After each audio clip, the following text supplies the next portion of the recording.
하나님께서 우리에게 말씀하십니다. 창세기 28장 10절에서 22절입니다. 제가 가진 성경책으로는 구약 40페이지에 있습니다. 창세기 28장 10절에서 22절까지의 말씀 한 절씩 교독하겠습니다. 야곱이 브엘세바에서 떠나 하란으로 향하여 가더니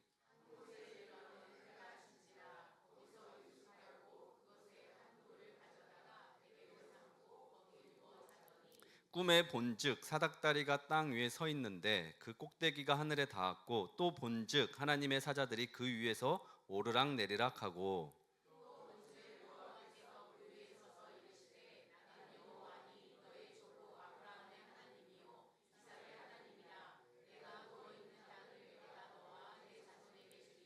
내 자손이 땅의 티끌같이 되어 내가 서쪽과 동쪽과 북쪽과 남쪽으로 퍼져 나갈지며 땅의 모든 족속이 너와 내 자손으로 말미암아 복을 받으리라.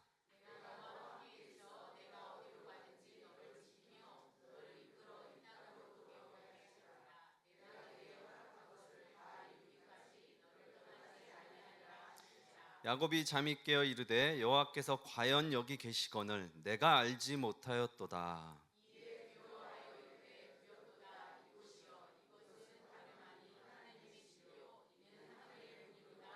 야곱이 아침에 일찍이 일어나 베개로 삼았던 돌을 가져다가 기둥으로 세우고 그 위에 기름을 붓고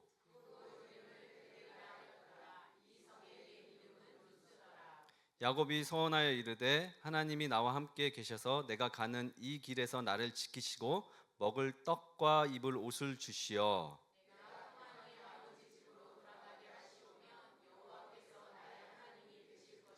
함께 읽겠습니다. 내가 기둥으로 세운 이 돌이 하나님의 집이 될 것이요 하나님께서 내게 주신 모든 것에서 10분의 1을 내가 반드시 하나님께 드리겠나이다 하였더라. 이 말씀을 하나님의 말씀으로 받겠습니다. 아멘. 아멘. 네, 한 주간도 평안하셨나요? 네, 우리 옆에 있는 분들 좌우로 우리 서로 축복하겠습니다. 당신은 소중한 사람입니다. 당신 소중한 사람입니다. 엄청 귀하고 소중한 분들 여기 앉아 계십니다. 네, 다들 축복하고 소중한 분들이네요. 하나님께서 아버지 아브라함에게 주셨던 언약은 아브라함 때 이루지 못했을지라도 그 아들 이삭에게 흘러갔음을 지난 시간에 우리가 보았습니다. 몇 배의 복을 받았죠? 100배의 복을 받았고 마침내 이삭이 거부가 되었다고 성경이 말하고 있어요. 근데 그 정도의 거부가 되고 100배의 복을 받은 것이 아니라 그 가정과 개인뿐만 아니라 그 당시에 있는 아비멜렉 그리고 블레셋에 있는 사람들 모든 사람들이 그 영향을 미칠 정도로 하나님을 믿지 않는 사람들 또한 그곳에 하나님이 계시고 하나님이 저들과 함께 하시는구나 알 정도로 그 복은 너무나 강력했습니다. 하지만 빛이 강할수록 어둠은 짙게 되는 법이죠. 축복 뒤에는 세상 사람들의 시기와 질투가 함께 있었습니다. 에색이라는 이름으로 이제 사람들이 찾아왔고 그 다음에 영적인 공격, 신나가 이렇게 이름으로 이삭의 숨통을 조여왔습니다. 그럼에도 불구하고 이삭은 우물 파는 일을 멈추지 않고 영적인 공격과 사람들의 시기와 다툼이 있었지만 계속해서 우물 파는 일을 멈추지 않고 묵묵히 자신의 우물을 파가기 시작했습니다. 이삭이 우물을 팠던 이유는 하나예요. 다음 사람들이 그 우물을 발견하고 그 생명수를 먹기 위해서였어요. 여러분, 이 우물은 무엇을 상징한다고 했죠? 예수 그리스도의 생명수를 상징한다고 이야기했습니다. 마침내 이삭이 이룬 것은 르호봇까지 넓은 땅까지 차지하게 되었는데 그렇게 안주하며 안정된 르호봇까지 갔지만 이삭은 거기에 머물러 있지 않았어요. 그리고 어디까지 갔죠? 브엘세바까지 가게 되었습니다. 브엘세바는 누가 있던 곳이었어요? 아버지 아브라함이. 그 당시 아브라함도 블레셋의 등살에 힘들고 괴로웠지만 아버지께서 파놓으신 우물이 있었구나. 그리고 그 우물 곁에서 에셀나무 한 그루를 심어 놓으셔서 내가 오늘날 그 열매를 따먹고 있구나. 나 역시 우리 아버지가 심어 놓은 에셀나무 그것을 영광을 내가 누리고 살고 있지만 나뿐만 아니라 이제 누가 누려야 되죠? 야곱과 그의 후손들이 누리기 위해서 성경은 지난주에 어떻게 끝나냐면 계속해서 이삭과 그의 종들이 우물을 팠더라라고 끝이 납니다. 사랑하는 여러분, 우리도 삶의 현장에서 계속해서 내가 밟는 땅 가운데서 어떤 시련과 어려움이 있을지라도 하나님의 약속을 붙들고 우물 파는 일을 게을리하지 않아야 한다고 했습니다. 왜냐하면 나 당대 때만 축복에 머무르지 않고 내 가족들, 내 후손들이 그 복을 계속 이어받기 위해서 내가 있는 자리에서 계속 묵묵히 우물을 파야 된다고 이야기를 나누었습니다. 한 주간 우물들 잘 파고 사셨죠? 네, 아멘. 우물 판 자들만 복이 있을지어다. 아멘. 우리 성도님 중에 지난주 말씀을 듣고 세어 보니까 본인도 100배의 복을 받았다고 이렇게 이야기하시더라고요.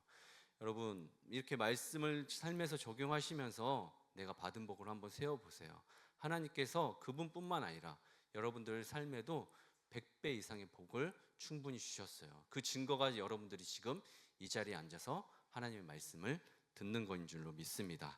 아멘. 오늘 이제 창세기 17번째 시간인데 우리는 계속 창세기 말씀을 보고 있어요.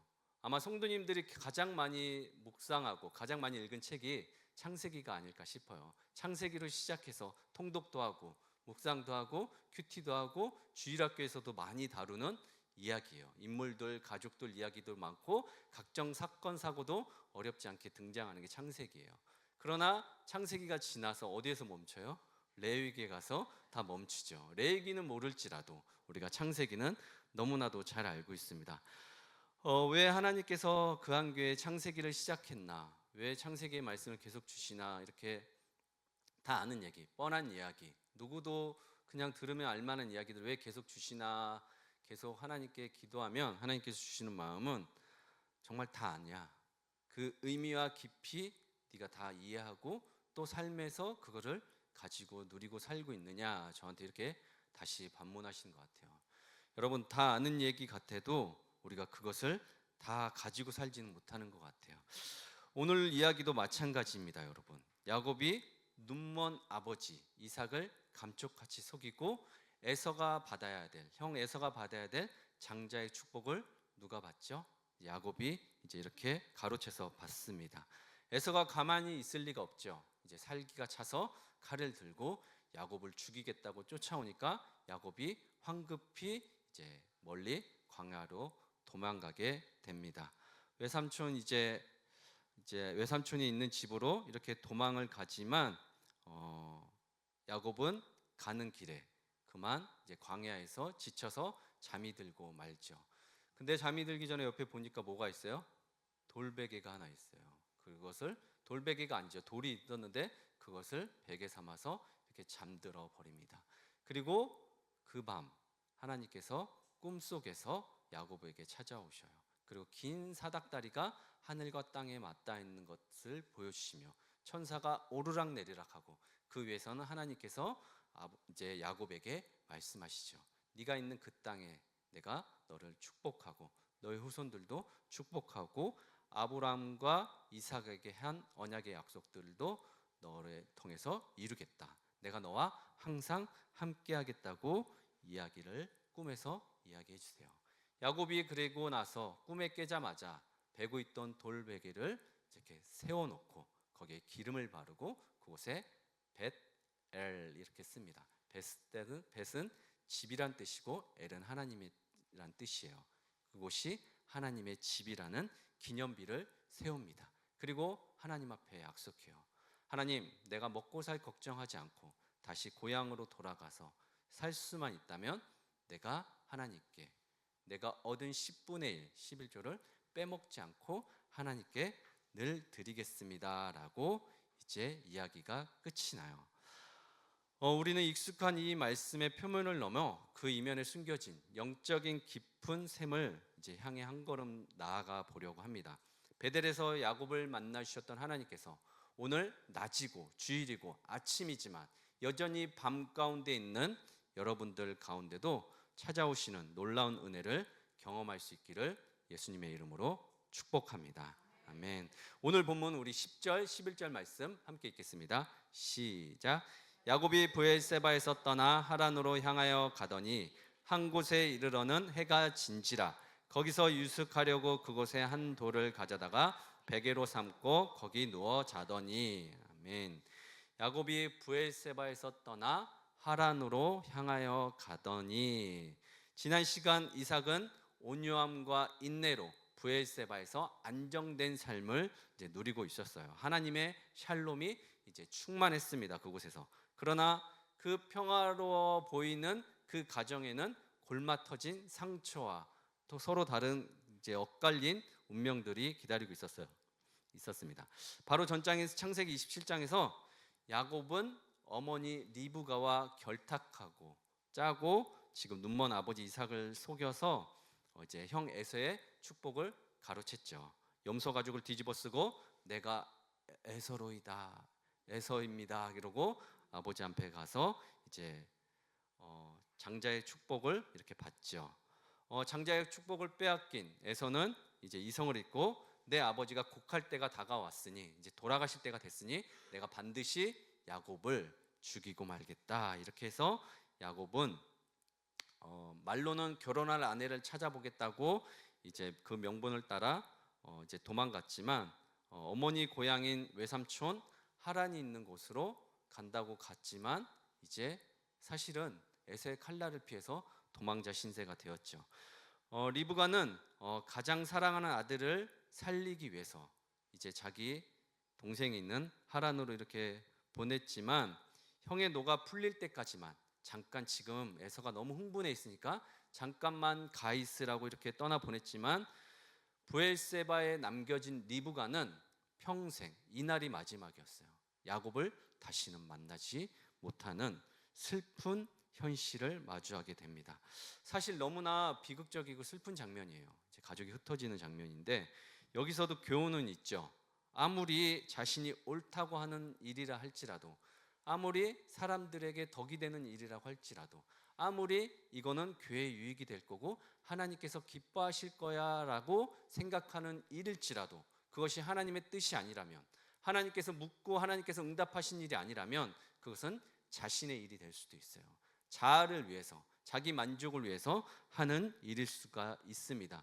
아무리 명분이 좋아도, 아무리 사람들한테 좋은 일이라 할지라도, 이것이 아무리 교회에 좋아 보이는 일일지라도 하나님과는 상관없는 일일 수가 있습니다.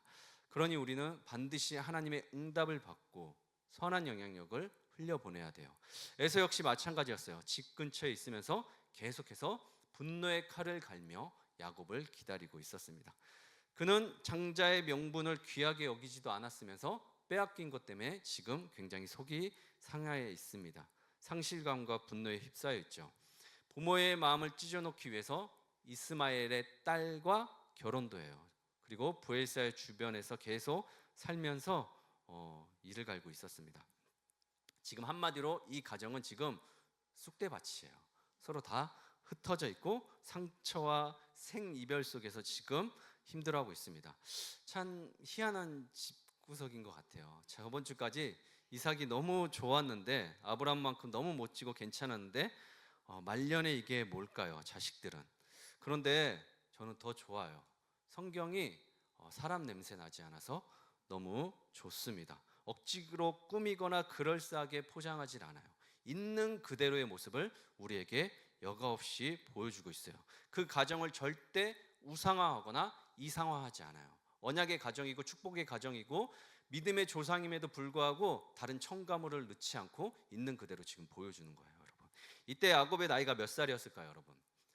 주석가들은 성경학자들은 77세였다고 그래요. 70 이제 말년에 다가갔죠. 중반이에요. 이 계산은 요셉의 나이, 야곱이 라반 집에서 보낸 기간, 또 애굽으로 내려갈 때 연령 등을 이제 역으로 계산해서 나온 것입니다. 이 당시 야곱을 청년으로 생각하는 사람들이 많은데 이 시점에 야곱은 혈기왕성한 젊은 시절을 다 보냈어요. 147세까지 사니까 인생의 절반쯤 살았습니다. 무엇을 말하냐면 나이가 들었지만 여전히 리브가의 치맛자락에서 살았다는 거예요, 야곱은. 그리고 거기서 헤어나오지 못하고 모든 주도권을 자기 스스로 하나님과 대면해서 내린 것이 아니라 어머니와 의탁해서 결정해서 누군가에 의해서 선택당하며 인생을 살았다는 거죠. 어마어마한 장자권을 받았지만 그것을 누리거나 사용할 만큼의 인성은 되지 못했고 미성숙했습니다. 그러나 그럼에도 불구하고 하나님의 약속은 어디에 있죠?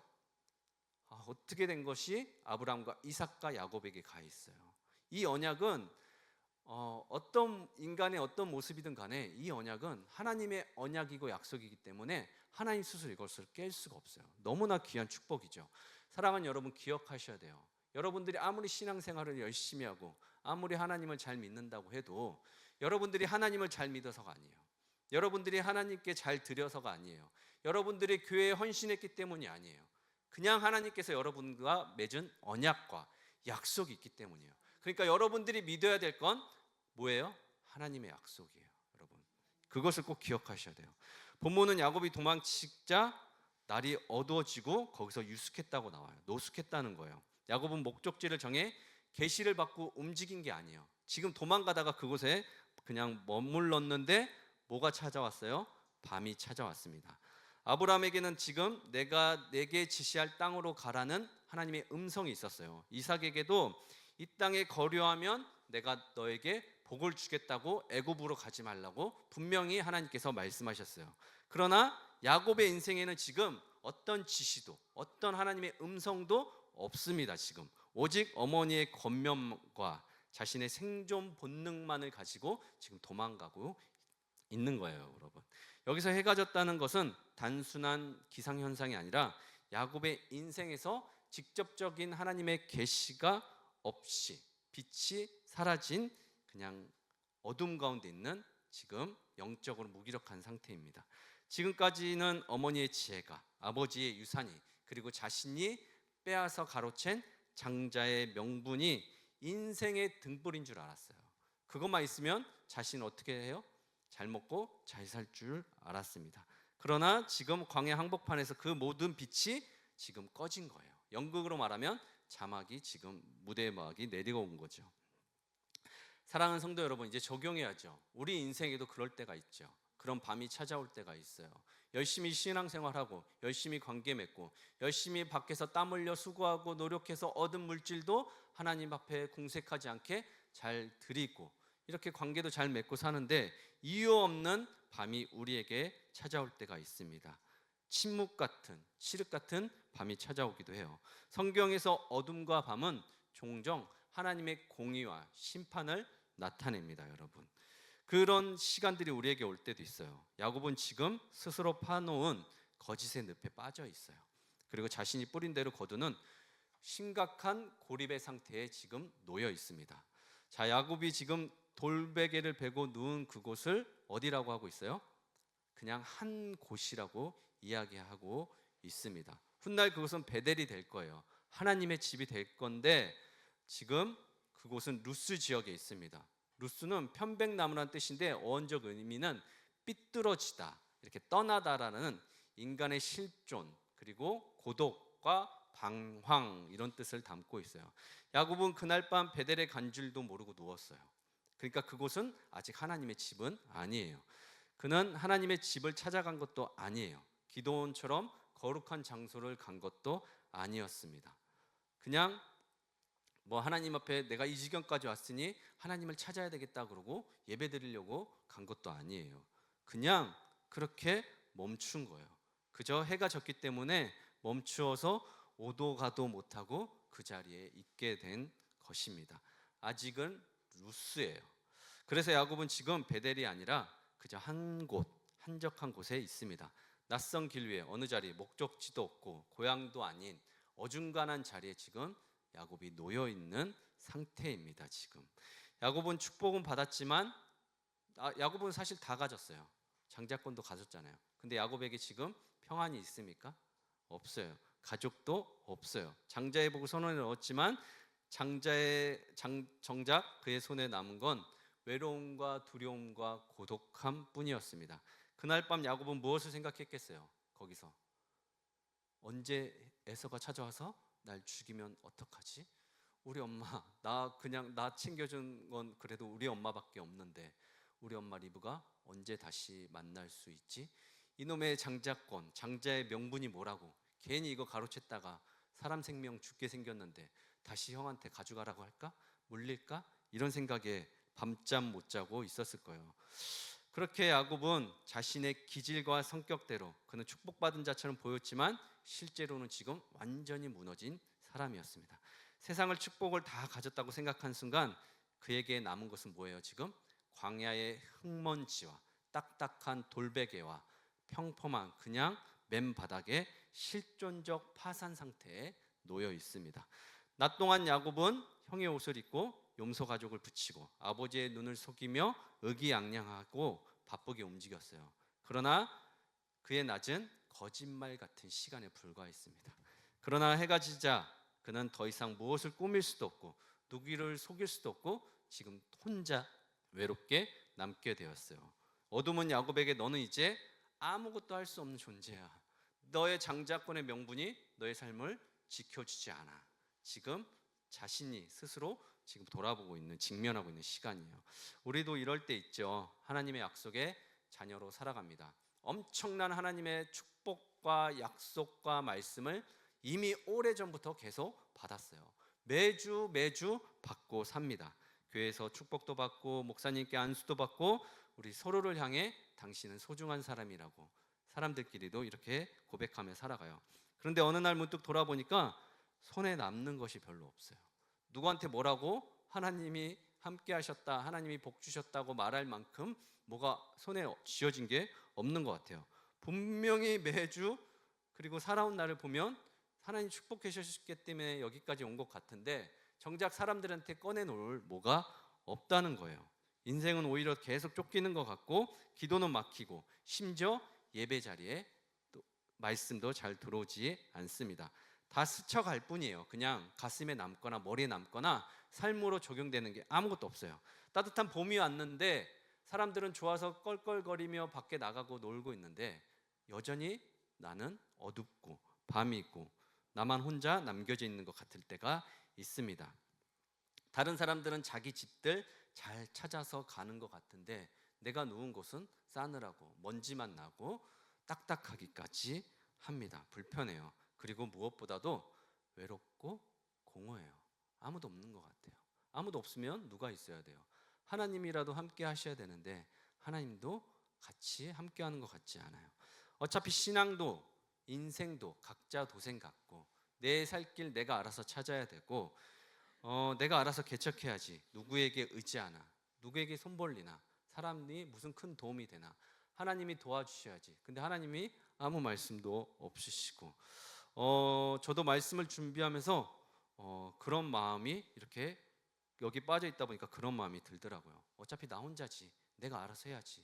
내가 누구한테 손을 내밀고 도와달라고 하겠어. 내가 정신 바짝 차리고 가야지. 이런 마음이 들었습니다. 야곱이 지금 그랬어요. 축복은 받았지만 평안이 없어요. 약속은 들었지만 현실은 완전 무너져 있었습니다. 사람의 위로 다 필요 없어요. 이럴 때는 괜찮아질 거야. 금방 좋아져. 기도하면 돼. 조금만 버텨. 지난주 말씀 기억하시죠? 우리는 계속 삶의 자리에서 우물을 파야 한다고. 그런 존재라고. 근데 안 돼요. 실제로 적용이 안 돼요. 말씀을 들었고 좋은데 실제로 우물 파는 게 안 돼요. 이게 중요해요, 여러분. 한 번도 왜 그런 줄 아세요? 왜 그게 힘든지 아세요? 왜 여기를 나가면 왜 그게 잘 안 되는 줄 아세요? 야곱에게 적용해서 얘기할게요. 한 번도 돌베개를 자보고 산 경험이 없어서 그래요, 여러분. 자기 이름대로 평생, 야곱의 이름이 뭐예요? 남 발 뒤꿈치만 따라다니면서 쳐다보고 사는 인생이었어요. 그리고 남들이 차려놓은 밥상에 뭐 했어요? 숟가락만 얹고 살았어요, 야곱은. 뺏고 가로채고 영리해가지고요. 엄마 말 듣고 그러고 살았던 인생이에요. 잔머리 굴려가면서 살았던 인생이 꽤나 잘 먹혔던 것 같아요. 나름 형통했어요, 여러분. 고생 한번 안 했어요.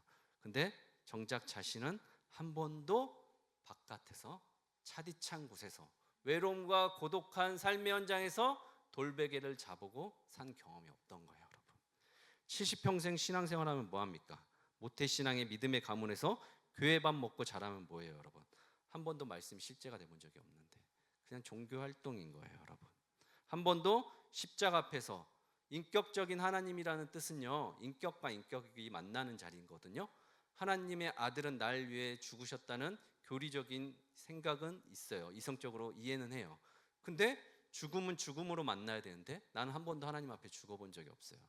내 자아, 내 욕심, 내가 가지고 있는 손에 움켜쥐는 것 한 번이라도 하나님 앞에 내려놓은 적이 없어요. 이거 뺏기면 죽는 줄 알고 내 인생 망하는 줄 알고 한 번도 그런 시간을 가져본 적 없는데 어떻게 하나님을 경험하고 만날 수가 있겠습니까, 여러분? 누구 들으라고 하는 소리가 아니에요, 여러분. 야곱이 그랬다고요. 저는 의도를 가지고 하나님의 말씀을 전하지 않겠습니다, 여러분.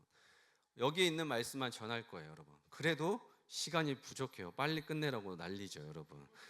안 되는 거예요, 여러분. 차라리 안 될 땐 여러분 이렇게 하신 게 나아요. 두 손 들고 하나님, 우물을 파라고 했는데 하나님 앞에 온전히 서라고 했는데 하나님 안 됩니다. 못 살겠습니다. 손에 쥐고 있는 거 사실 자식도 돈도 못 내려놓겠습니다. 사실 그렇게 고백하는 게 나을 수도 있어요. 하나님, 그러니 하나님께서 도와주십시오. 내가 움켜쥐고 있는 거, 내가 손에 쥐고 있는 거, 내가 내 스스로 안 되니까 하나님 도와주세요. 그렇게 이야기하시면, 차라리 솔직하게 말씀하시면 성령께서 말할 수 없는 탄식 가운데 중보하시는 예수 그리스도께서 여러분들 삶 가운데 도와주실 수 있습니다. 그게 차라리 겸손한 거예요, 여러분. 저는 지금 성령께서 야곱을 이곳까지 인도하셨고 이 모든 자리를 세팅하셨다고 믿습니다, 여러분. 지금 하나님께서 특별한 방법으로 야곱을 초청하고 계신 거예요. 그러나 사실 야곱이 할 수 있는 건 아무것도 없어요, 여러분. 뭘 어떻게 하겠어요, 여러분. 등 따스고 배부르게 장막에만 살았던 야곱이 형이 가져다 준 음식만 먹고 어머니 치맛자락에서 편하게 살았던 야곱이 지금 여기서 뭘 할 수 있겠어요? 생존 본능이 하나도 없어요, 여러분. 자기 똑똑해서 장자권까지 얻으며 다 이뤘다고 생각했겠지만 지금 야곱은 쓸쓸하고 차디찬 광야의 흙바닥에서 돌베개 하나 가지고 잠자는 것밖에는 할 것이 없어요, 여러분. 우리 인생에도 그럴 때가 있어요. 완전히 무너졌을 때 우리가 뭘 할 수 있겠어요? 예배도 못 드리겠고 사람들도 못 만나겠는데 그냥 거기서 무기력하게 자는 것밖에 없어요, 여러분. 완전히 자아가 박살나는 순간입니다. 우리 12절부터 15절까지 함께 읽겠습니다. 시작.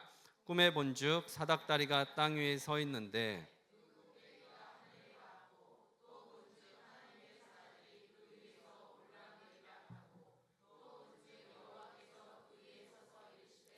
나는 여호와니 너의 조부 아브라함의 하나님이요 이삭의 하나님이라.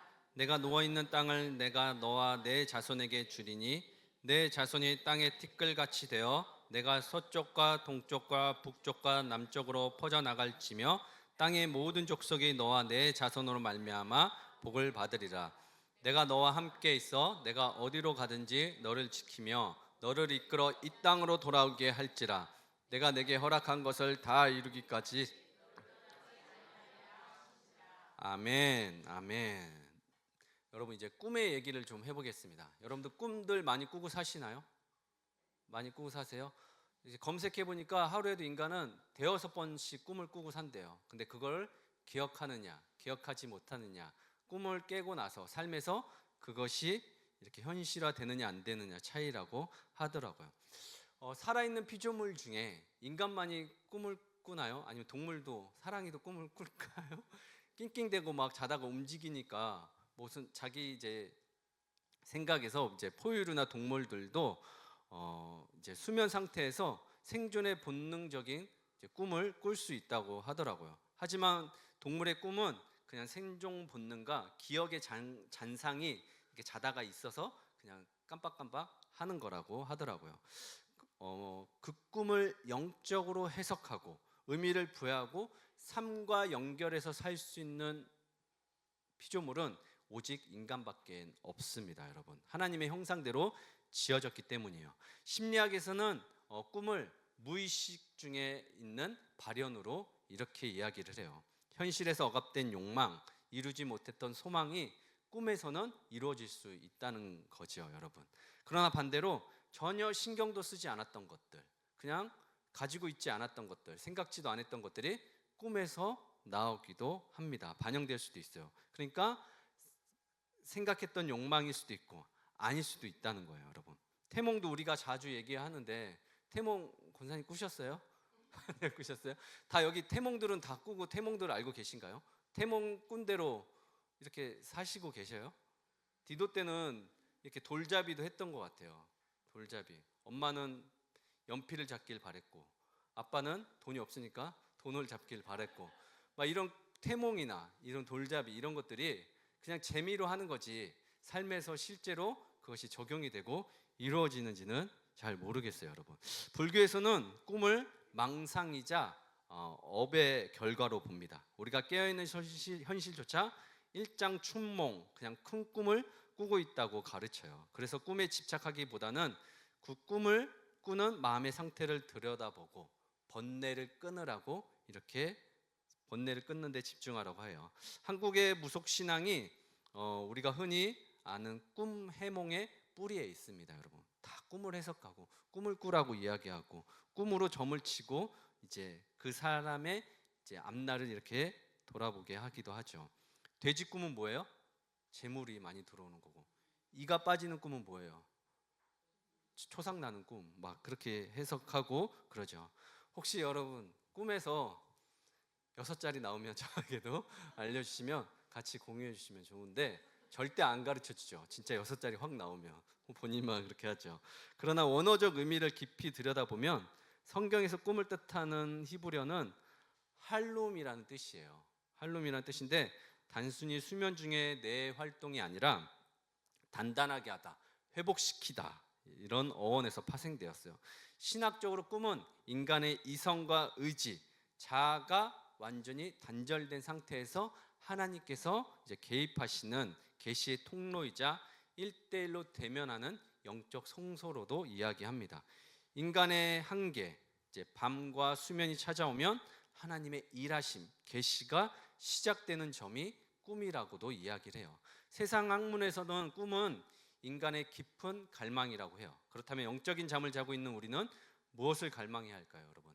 내 야망이 아니라, 내 삶에 투영된 꿈이 아니라 나를 향한 하나님의 꿈, 비전을 생각하고 그것을 꾸셔야 합니다.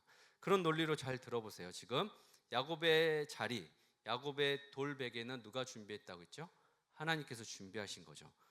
하나님이 왜 준비하신 겁니까? 간단해요, 여러분. 꿈을 꾸게 하기 위해서요, 여러분. 누구의 꿈? 당신의 꿈. 하나님의 비전, 하나님의 실제됨을 지금 야곱의 기질과 성격, 가치관, 인격을 깨고 하나님께서 지금 꿈으로 찾아오시려고 하는 겁니다, 여러분. 사랑하는 여러분, 이 세상은 영원하지 않잖아요. 그리고 우리는 영원한 나라와 영혼을 더 나은 본향을 소망하며 살아가는 존재인데, 그럼 어디가 꿈이고 어디가 현실일까요? 어쩌면 잠깐 왔다 가는 이 세상이 우리가 꿈꾸는 세상이고, 꿈을 깨고 나면 정말 우리가 상상도 못했던, 정말 성경에 나왔던 아픔과 슬픔이나 곡하는 것이나 어떤 고통도 없는, 눈물도 없는 그곳에서 우리가 살고 있지 않을까 생각해 봐요. 지금부터 중요한 얘기를 하려고 합니다, 여러분. 잘 들어보세요. 야곱의 사닥다리는 여러분 꿈으로 나오고 있어요, 여러분. 야곱의 사닥다리는 여러분 꿈입니까, 현실입니까, 여러분? 잘 들어보세요. 어떻게 설명을 해야 될까요? 이제 우리가 조상신을 저희 집은 예전에 잘 모셨거든요. 조상신이 뭐 이렇게 주신 건 없는 것 같아요. 받은 건 없는 것 같은데, 만약에 우리가 조상신을 잘 모셔서 꿈에서 조상님이 나오셔서 우리에게 6자리를, 정확한 번호 6자리를 알려줘요. 그래서 우리가 너무도 생생한 6자리를 가지고 이제 그걸 사러 가요. 그리고 6자리를 체크합니다. 너무 생생해서 하나가 아니라 2개를 사요. 똑같은 번호를.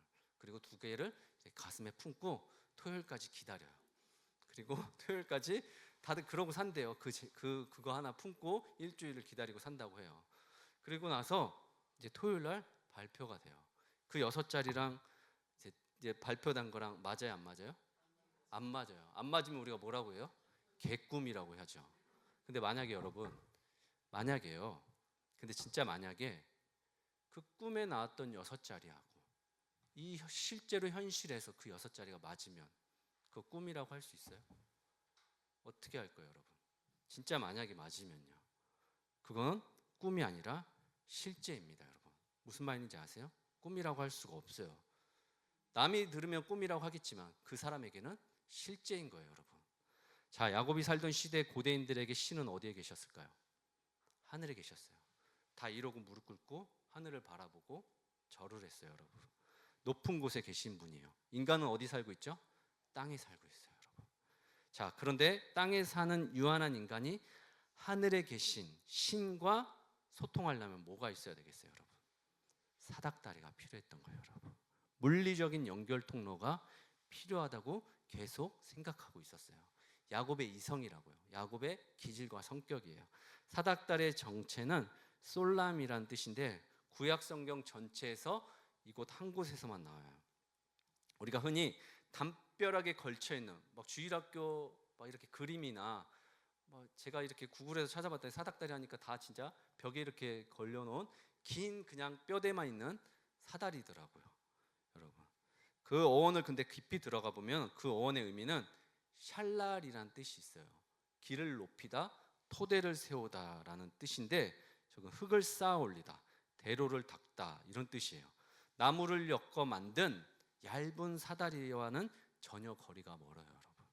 고대 근동의 배경과 언어적 의미를 볼 때 이것은 메소포타미아 지역에 있던 거대한 신전탑인 지구라트예요, 여러분. 층계, 돌계단을 의미하는 거예요, 여러분. 야곱의 할아버지 아브라함의 고향인 갈대아 우르에도 이 거대한 지구라트가 있었습니다. 야곱 역시 이러한 고대 세계관 속에 이성적으로 합리적으로 판단하며 살았던 사람이에요. 신은 하늘에 있다. 상식이 지배하던 시대였죠. 그 높은 하늘에서부터 자기가 누워있는 비천한 곳까지 내려오려면 천사들이 오르락내리락 하는 이 장면은 그의 이성을 깨고 그의 세계관을 깨고 그의 가치관, 여지껏 살아온 경험을 깨고 직관적으로 머리로 사는 야곱에게 어떤 게 나와야 믿어질까요, 여러분? 저런 얇은 꿈에서 저런 얇은 나무 사다리가 나와야 될까요? 아니면 저 쌀날, 저 돌계단이 나와야 믿을까요, 여러분? 사랑하는 여러분, 저거 이제 다음 사진도 한번 보여주실래요? 야곱이 꾼 그림은 야곱이 꾼 사진은 다음 사진 보여주세요. 이거였어요, 여러분.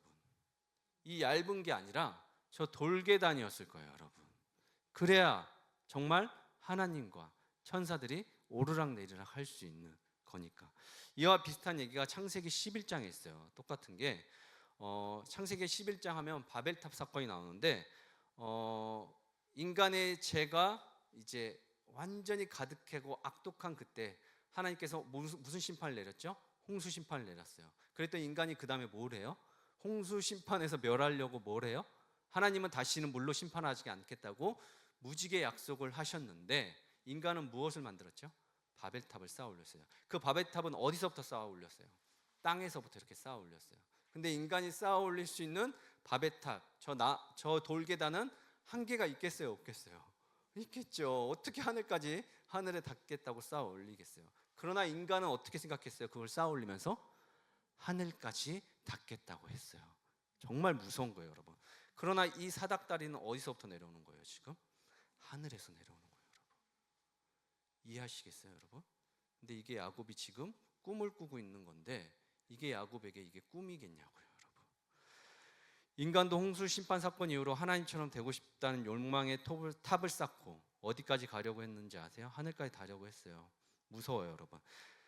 창세기 11장의 인간의 지구라트는 땅에서 위로 올라가려고 애를 쓰는 장면이었다면 28장의 하나님의 지구라트는 지금 하늘로부터 내려오고 있는 계시와 은혜를 보여주시는 굉장히 중요한 첫 번째 사건이에요, 여러분. 지금 야곱이 꿈에서 본 사닥다리가 상징하는 것은 지난주 우물과도 같은 그림자에 불과해요, 여러분. 이 사닥다리가 핵심이 아니에요. 무슨 그림자일까요, 여러분? 바로 예수 그리스도를 말해요, 여러분. 죄로 인해 끊어진 하늘과 땅을 연결할 수 있는 유일한 중보자, 그게 바로 누구예요? 예수 그리스도예요, 여러분. 이 정도는 여러분 알고 성경을 보셔야 돼요, 여러분.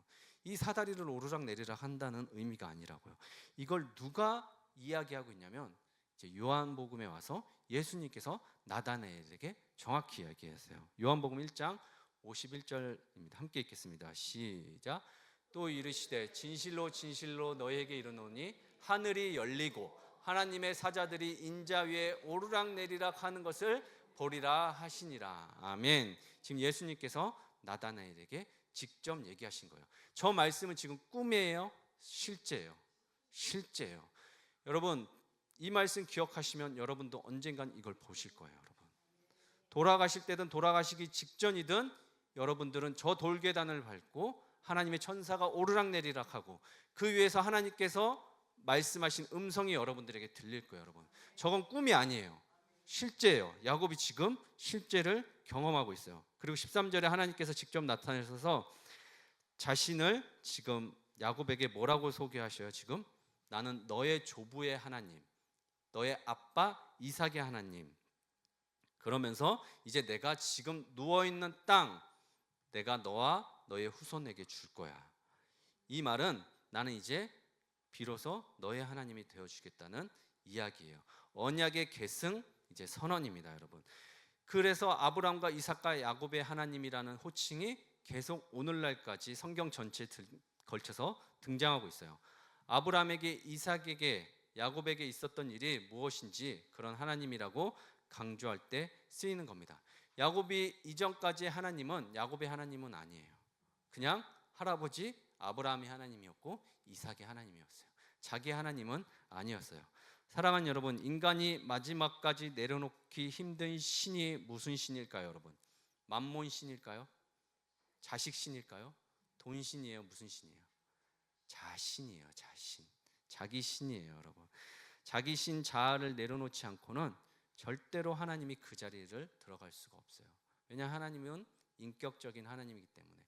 하나님은 인간 마음 안에 두 가지 신을 모시는 걸 원치 않으세요. 여러분, 하나님을 모시고 살든지 자기가 신이 되어 살든지 선택하시면 돼요. 하나님이 그 자리를 빼앗지 않으신다고요. 여러분, 엄청나게 무거운 이야기입니다. 여러분, 그래서 야곱에게는 쫓아오는 사람이 필요했어요.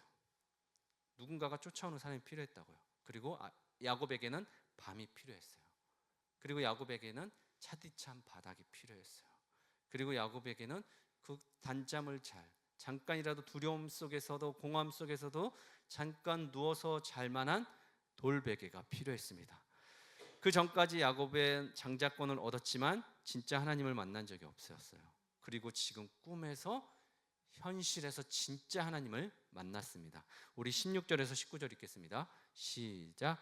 야곱이 잠이 깨어 이르되 여호와께서 과연 여기 계시거늘 내가 알지 못하였도다. 이에 두려워하여 이르되 두렵도다. 이곳이여 이곳은 다름 아닌 하나님의 집이요 이는 하늘의 문이로다 하고, 야곱이 아침에 일찍이 일어나 베개로 삼았던 돌을 가져다가 기둥으로 세우고 그 위에 기름을 붓고 그곳 이름을 베델이라 하였더라.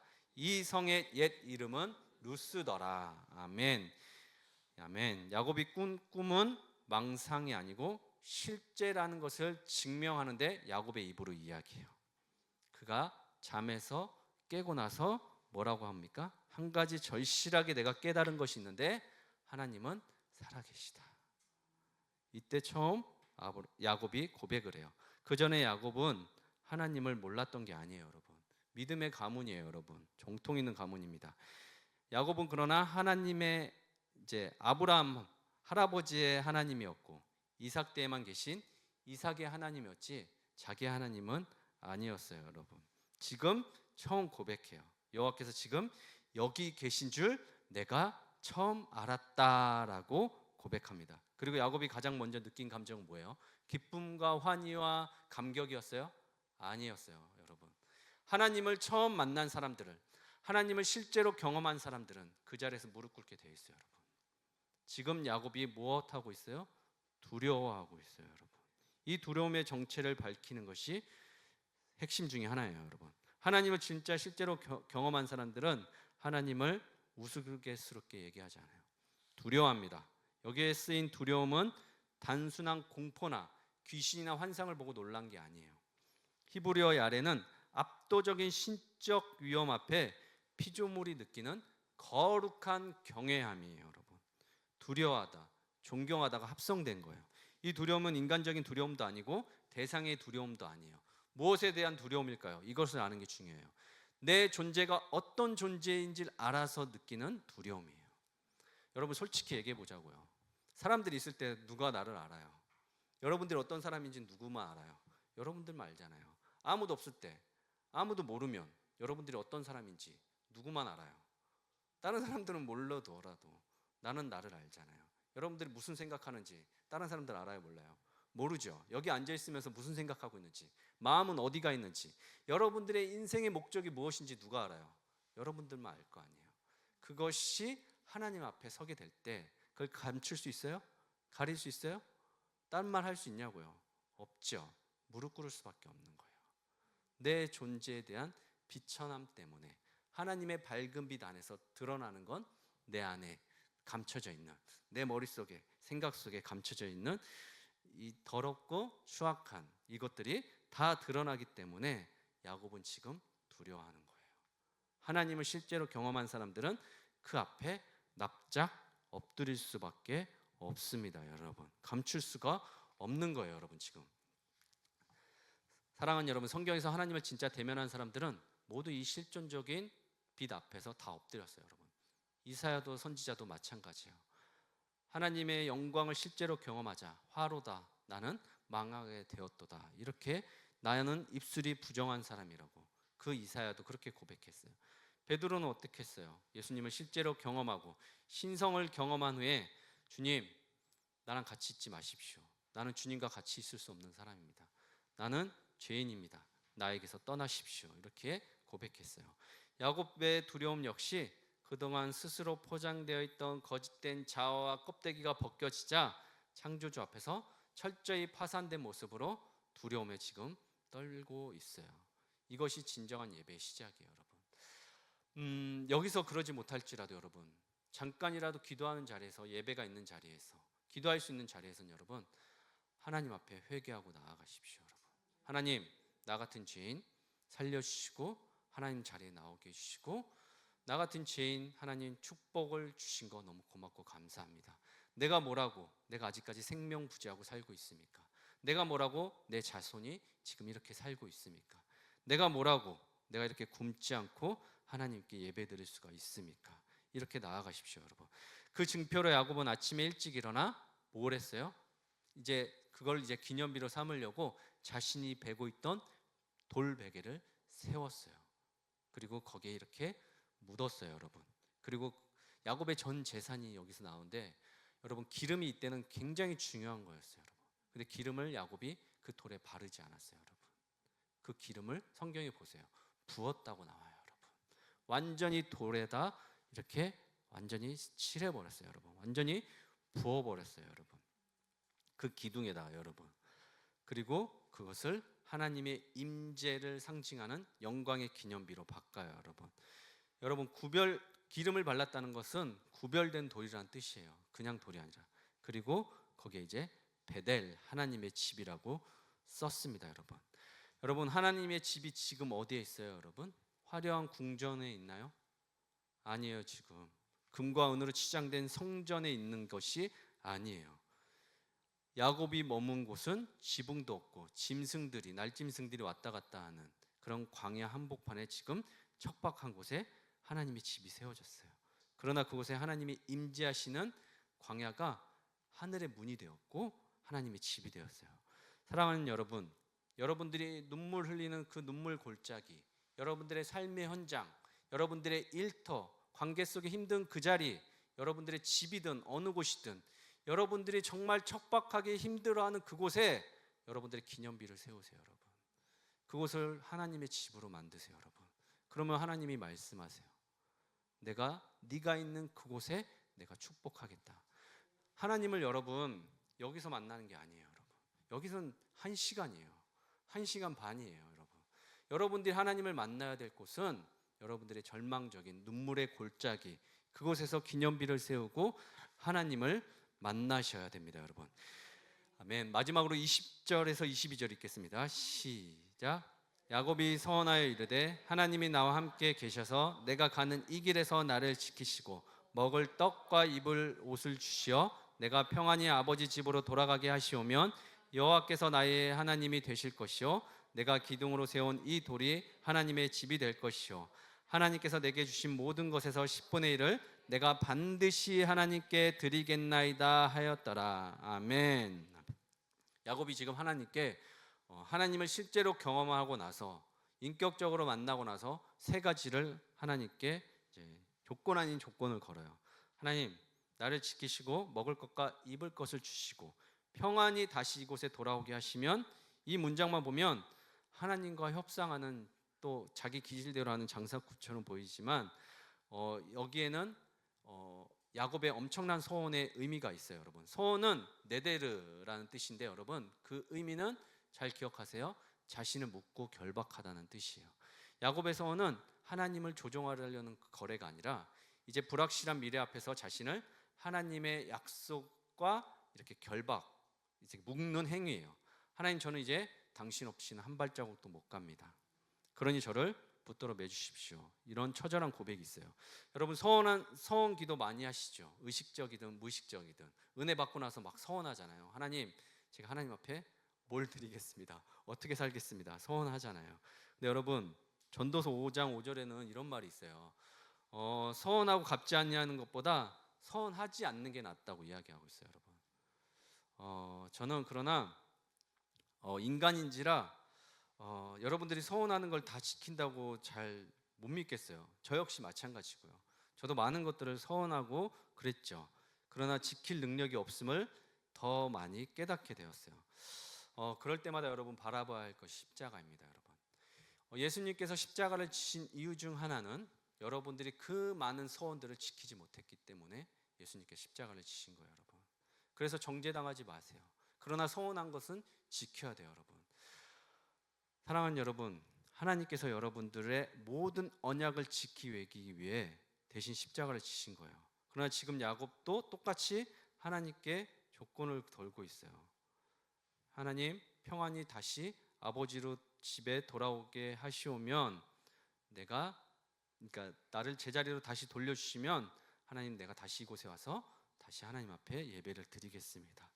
지금 야곱이 어디서 왔어요? 아까 브엘세바에서 왔어요. 브엘세바는 외삼촌 라반의 집 하란이 있는 곳하고 브엘세바에서 하란까지 거리가 700에서 800km예요. 여러분, 저희 처갓집 완도를 왔다 갔다 할 수 있는 거리라고요. 여러분, 이게 무슨 소리인지 아세요? 여러분, 내가 내 생명 부지하고자 아버지들 집을 떠나 너무 멀리 왔는데 아버지 이삭의 텐트가 아닌 하나님의 언약이 머문 그곳으로 다시 가게 해달라고 합니다. 뒤에서 또 보게 될지 모르겠지만 실제로 야곱은 다시 헷갈리고 엉망진창인 삶을 살다가도 이곳을 기억해서 20년 후에 다시 와서 이곳에서 하나님을 엘베델, 하나님의 집이라 부르며 예배를 회복하는 장면이 이제 뒤에 이제 창세기 35장에 가면 이제 나와요. 그리고 야곱은 성경에서 아브라함 이후 두 번째로 11조를 언급하는데 11조의 개념도 여러분 잘 알고 계세요. 여러분들이 세금을 내고 이런 정도의 뜻이 아니에요. 11조의 성경적 언어의 의미는 숫자 10은 충만함, 전부를 이야기해요. 전부에서 10을 1을 뗐다는 것은 이 전부 다 누가 주신 거예요? 하나님께서 주신 건데 그걸 어떻게 표현할 길이 없어서 내가 10과 1을 드린다는 거예요. 이해하셨어요, 여러분? 그러니까 10과 1을 못 드리고 가지고 있는 건 이 모든 공급이 누구로부터 온 거예요? 자기가 얻은 거예요, 여러분. 그러니까 이 표현을 하려고 하나님께서 이것을 이야기하신 겁니다, 여러분. 사랑하는 여러분, 이제 말씀을 맺겠어요. 시간 관계상 빨리 말씀을 맺겠습니다. 야곱은 지금 성공의 정점에서 웃으며 이 약속을 받은 것이 아닙니다, 여러분. 지금 아버지도 속이고 지금 자신도 속고 형도 배신하고 언제 죽을지 모르는 도망자의 길에서 쓰러진 채 인생의 가장 어두운 곳에서 지금 어두운 밤에 이 음성을 들었어요. 사랑하는 여러분, 하나님은 우리가 서 있는 거룩한 교회의 자리에 있을 때만 찾아오시는 분이 아닙니다. 하나님을 만나고 싶거들랑 내 삶이 지금 너무 힘들거들랑 이곳이 낮은 곳인 줄 알고 하나님을 만나야 되는 자리인 줄 알고 그곳에서 눈물로 하나님을 찾으시길 바래요. 여러분, 그 억울한 현장, 사람들에게 오해가 이제 생기고 철저히 고립된 삶의 현장에서 심지어 내 욕심과 잘못을 인해 내가 고통을 자초한 그 비참한 자리조차 하나님은 외면하지 않으세요. 오히려 그곳에 사닥다리를 내리시면서 천사들을 보내요. 꿈을 꾸게 하십니다, 여러분. 근데 그 꿈이 아니에요. 환상이 아니라고요. 실제예요. 그리고 말씀하세요. 그 가장 높은 곳에서 내가 너와 함께 있어. 내가 어디로 가든지 너를 지키며 내가 내게 허락한 것을 다 이루기까지 너를 떠나지 않겠다고 말씀하십니다, 여러분. 이 확신이 있다면 우리는 더 이상 세상 사람들과 악착같이 싸울 필요가 없어요. 내 권리를 지키려고 독을 품고 발버둥 칠 필요도 없습니다. 그런 사람 있거들랑 그런 사람들은 아직 돌베개를 베고 잡은 경험이 없구나라고 이해하세요, 여러분. 같이 맞설 필요 없어요. 우주의 만물의 주인이신 하나님이 내 인생의 보증이 되어 주셨는데, 나에게 하신 약속들이 있는데, 이 어마어마한 축복들이 있는데 무엇을 두려워하겠습니까, 여러분? 여러분의 심령 속에 하나님이 함께 하심을 늘 기억하고 회복하시길 바라겠습니다. 여러분이 베고 누운 차가운 절망의 돌베개가 살아계신 하나님을 기념하는 기념비가 될 수 있기를 예수님의 이름으로 축복합니다. 아멘. 제가 기도하겠습니다, 여러분. 살아계신 하나님, 인생의 캄캄한 밤을 지내며 홀로 돌베개를 베고 누운 야곱과 같은 우리를 찾아와 주시니 감사합니다. 우리는 늘 하나님이 보이지 않는다고 원망했지만 하나님은 단 한순간도 우리를 떠나지 않으시고 하늘과 땅을 잇는 은혜의 사닥다리로 우리를 지켜주고 계셨음을 오늘 말씀을 통해 깨닫습니다. 주님, 이제 우리 성도들이 세상으로 나아갑니다. 때론 억울한 일을 만나고 때론 힘겹고 힘든 상황 가운데 무너질 때도 있지만 내가 너를 떠나지 않겠다 하신 그 약속 하나만 붙들고 다시 일어서게 하여 주옵소서. 우리의 삶의 현장이 하나님이 계신 베델이 되게 하시고 우리의 남은 여정이 하나님께 모든 소유권을 내어드리는 기쁨의 여정이 되게 하여 주옵소서. 우리의 영원한 사닥다리 되시는 살아계신 예수 그리스도의 이름으로 기도드립니다. 아멘. 우리 예수님이 가르쳐 주신 기도와 축도로 예배를 마치겠습니다. 하늘에 계신 우리 아버지, 아버지의 이름을 거룩하게 하시며 아버지의 나라가 오게 하시며 아버지의 뜻이 하늘에서와 같이 땅에서도 이루어지게 하소서. 오늘 우리에게 일용할 양식을 주시고 우리가 우리에게 잘못한 사람을 용서하여 준 것 같이 우리 죄를 용서하여 주시고 우리를 시험에 빠지지 않게 하시고 악에서 구하소서. 나라와 권능과 영광이 영원히 아버지의 것입니다. 아멘. 이제는 우리 주 예수 그리스도의 은혜와 하나님 아버지의 크신 사랑과 성령 하나님의 감화, 감동, 역사, 충만하심이 자신이 배웠던 절망의 돌을 거룩한 소망의 기둥으로 세우며 오직 하나님의 임재만을 의지하며 세상 속으로 나아가는 사랑하는 그한교회 모든 가족들의 삶의 자리 위에, 또 이 말씀을 듣는 모든 사람들 위해, 전쟁 가운데 있는 나라와 민족들 위해, 하나님을 모르고 인생의 마지막 길을 걷는 사람들 위해, 또 출산과 생명 난 기쁨으로 살아가는 가족들 위해 지금부터 영원토록 함께 하시기를 간절히 축원하옵나이다. 아멘.